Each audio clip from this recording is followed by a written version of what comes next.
The Maginot Line, named after the French Minister of War André Maginot, is a line of concrete fortifications, obstacles, and weapon installations built by France in the 1930s to deter invasion by Nazi Germany and force them to move around the fortifications.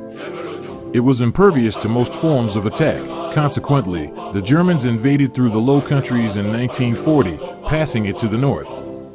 The line, which was supposed to be fully extended further towards the west to avoid such an occurrence, was finally scaled back in response to demands from Belgium. Indeed, Belgium feared it would be sacrificed in the event of another German invasion. The line has since become a metaphor for expensive efforts that offer a false sense of security. Constructed on the French side of its borders with Italy, Switzerland, Germany, Luxembourg, and Belgium, the line did not extend to the English Channel. French strategy, therefore, envisioned a move into Belgium to counter a German assault.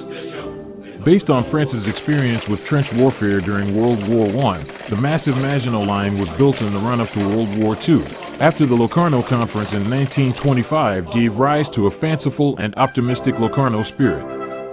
French military experts believed the line would deter German aggression because it would slow an invasion force long enough for French forces to mobilize and counterattack.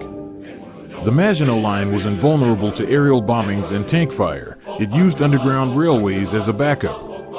It also had state-of-the-art living conditions for garrison troops, supplying air conditioning and eating areas for their comfort. French and British officers had anticipated the geographical limits of the Maginot Line. When Germany invaded the Netherlands and Belgium, they carried out plans to form an aggressive front that cut across Belgium and connected to the Maginot Line. The French line was weak near the Ardennes. General Maurice Gamelin, when drafting the Dill Plan, believed this region, with its rough terrain, would be an unlikely invasion route of German forces. If it were traversed, it would be done at a slow rate that would allow the French time to bring up reserves and counterattacks. The German army, having altered their planned offensive against Sedan when it became known to the Allies, redirected the effort against this weak point in the French defensive front.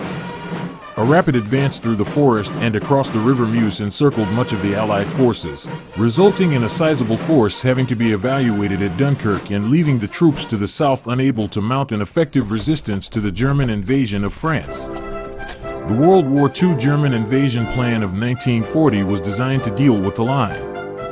A decoy force sat opposite the line while a second army group cut through the Low Countries of Belgium and the Netherlands, as well as through the Ardennes forest, which lay north of the main French defenses.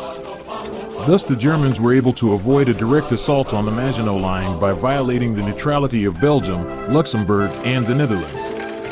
Attacking on May 10th, German forces were well into France within 5 days, and they continued to advance until May 24th, when they stopped near Dunkirk.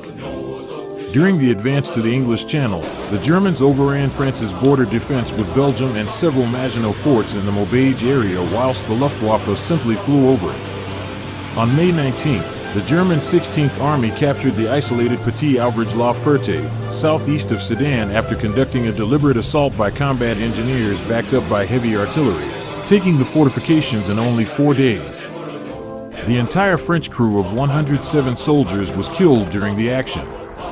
On June 14, 1940, the day Paris fell, the German First Army went over to the offensive in Operation Tiger and attacked the Maginot Line between Saint-Avold and Saarbrücken.